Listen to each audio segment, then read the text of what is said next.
حضرت عمر رضی اللہ تعالیٰ عنہ نے حضرت سعد کو بلایا دربار میں اور کہا کہ اے سعد، کوفہ کے اندر جو تمہارے ماتحت ہیں ان میں سے ایک شخص کی شکایت ہے کہ تم انصاف نہیں کرتے۔ حضرت سعد بن ابی وقاص رضی اللہ تعالیٰ عنہ حدیث کے اندر آتا ہے، کھڑے ہوئے اور بددعا کیا کہ اللہ، اگر اس شخص نے سچ کہا ہے کوئی بات نہیں، اگر اس نے جھوٹ کہا ہے، اے اللہ اس کی عمر لمبی ہو، اے اللہ اس کی عمر لمبی ہو، اور وہ فقر و فاقہ میں گھرا رہے، یعنی محتاج اور فقیر رہے۔ اور تیسری بددعا کی کہ اللہ جتنی بھی عمر ہو جائے وہ فتنے کے اندر مبتلا ہو۔ حضرت عثمان غنی رضی اللہ تعالیٰ عنہ کے زمانے میں 120 سال کی عمر ہے اس شخص کی جس نے شکایت کیا تھا حضرت سعد بن ابی وقاص رضی اللہ تعالیٰ عنہ کی۔ 120 سال کی عمر میں اس نے بچیوں کو چھیڑنا شروع کیا۔ ایک شخص نے کہا کہ تم بوڑھے ہو گئے، اتنی عمر ہو گئی، یہ چھیڑخانی تم کیوں کرتے ہو؟ اس نے کہا حضرت سعد کی بددعا کا اثر ہے۔ آپ اندازہ لگائیں کہ آپ صلی اللہ علیہ وسلم نے عشرہ مبشرہ کی بشارت دیا تھا، اس کے بعد فرمایا تھا لقمے کو حلال کرو مستجاب الدعوات بن جاؤ گے۔ اس کے بعد کی پوری تاریخ حضرت سعد بن ابی وقاص کی ہے کہ کھانے کے لیے پلیٹ کے اندر ہاتھ لے جایا کرتے تھے، اگر شک ہو جاتا تھا کہ یہ مشتبہ لقمہ ہے اپنا ہاتھ چھوڑ دیا کرتے تھے، بھوکے رہ جایا کرتے تھے۔ کیوں؟ اللہ کا قرب چاہیے تھا۔ معاف کیجئے گا، دعوتوں میں جو کھانا ہوا کرتا ہے معاف کریں گے، تھوڑا سا بات کر بھی چاہے گی۔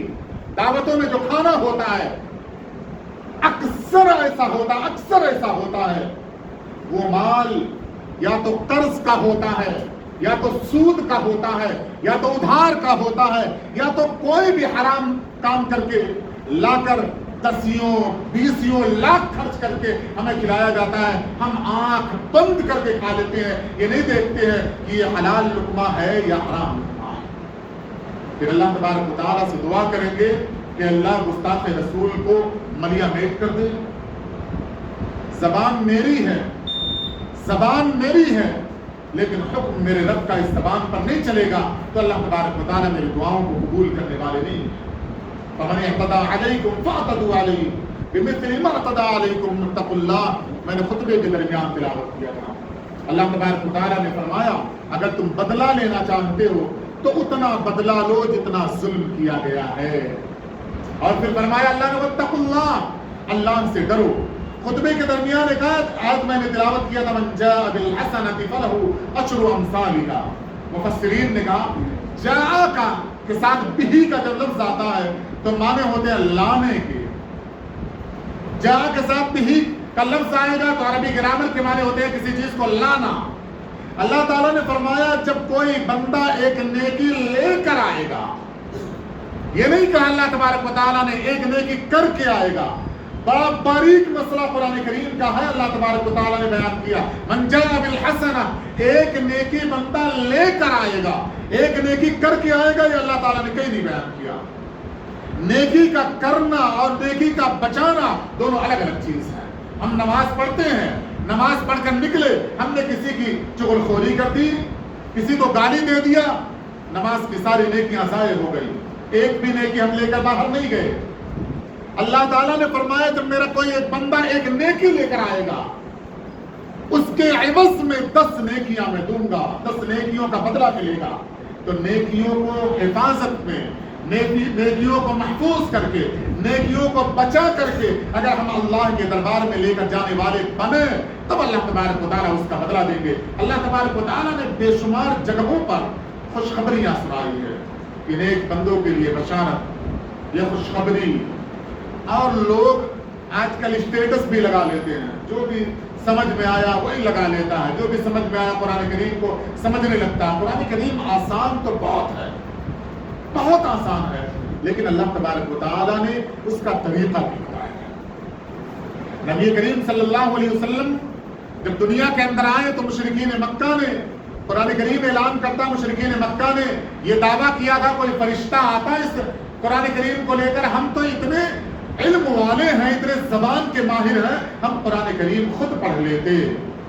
لیکن اللہ تبارک و تعالیٰ نے قرآن کریم کو مصحف کی شکل میں نازل نہیں کیا، 23 سال کے عرصے میں نازل کیا ہے. ایک آیت اللہ نازل کرتا تھا, نبی کریم صلی اللہ علیہ وسلم کو اللہ حکم دیتا تھا کہ آپ اسے بیان کریں, آپ اسے سمجھائیں, آپ عمل کر کے بتائیں. مطلب یہ تھا کہ قرآن یوں سمجھ لیا جائے. اگر نبی کریم صلی اللہ علیہ وسلم کے اعمال نہ سمجھ میں آئے یا حدیث کا ذخیرہ ہمارے پاس نہ ہو, قرآن کریم ہم یوں آسانی کے ساتھ نہیں سمجھ سکتے. نبی کریم صلی اللہ علیہ وسلم کی 23 سالہ زندگی ہمارے سامنے بالکل سورہ فاتحہ کی طرح ہونی چاہیے. قرآن کریم اس کے بعد ہونا چاہیے. اگر یہ ہمارے دونوں سامنے زندگی ہوگی, قرآن کریم کو ہم سمجھنا چاہیں گے. بڑا آسان قرآن کریم کا سمجھنا ہے. لوگ بتاتے ہیں, لوگوں کا اپنا قول ہے کہ اللہ نے فرمایا میں غفور الرحیم ہوں. یقیناً ہے اللہ کا قول, لیکن اللہ نے فرمایا غفار لمن تاب میں ہوں, جو توبہ کرے گا اس کو میں معاف کروں گا. یوں آپ عمل ضائع کرتے جائیں, یوں آپ گناہ پر گناہ کرتے جائیں. اللہ نے ان کے لیے نہیں فرمایا ان اللہ غفور الرحیم, میں غفور الرحیم ہوں. اللہ نے فرمایا جو ڈر جائے, خشیت کے اندر آ جائے, آنکھوں سے آنسو جاری ہو جائے, جسے خوف طاری ہو جائے, لرزہ طاری ہو جائے, جہنم کا خوف طاری ہو جائے, جنت کا اشتیاق پیدا ہو جائے, اللہ تعالیٰ نے فرمایا ان اللہ غفور الرحیم, میں غفور الرحیم ہوں. ورنہ صحابہ کرام کی تاریخ اٹھائے, نبی کریم صلی اللہ علیہ وسلم کی تاریخ اٹھائے, پاؤں میں ورم آ جایا کرتا تھا, سوج جایا کرتا تھا پاؤں, موٹے ہو جایا کرتا تھا پاؤں. آپ صلی اللہ علیہ وسلم سے صحابہ نے فرمایا اے اللہ کے نبی, جب آپ صلی اللہ علیہ وسلم کو آپ کو اللہ تعالیٰ نے فرمایا کہ ہم نے آپ کے اگلے پچھلے تمام خطاؤں, لغزشوں, بھول چوک کو ہم نے معاف کر دیا, تو اتنی زیادہ تکلیف آپ کو اٹھایا کرتے ہیں. اللہ کے نبی صلی اللہ علیہ وسلم نے فرمایا کیا میں شکر گزار بندہ نہ بنوں؟ جب اللہ اتنا انعام مجھے دے رہا ہے تو انعام اور احسان کا شکر یہ ہے کہ اس سے زیادہ اعمال کیے جائیں. تو آپ اعتدال کا راستہ اختیار کریں. یوں کسی کے بہکاوے میں آ جا کر روڈوں پر نکل آئیں, مارکیٹ بند کر دیں, کچھ سے کچھ کر دیں, کسی کا خسارہ اور نقصان کر دیں, شریعت اس بات کی خطا نجات نہیں دیتی. اللہ تبارک و تعالیٰ سے دعا ہے کہ اللہ عمل کی توفیق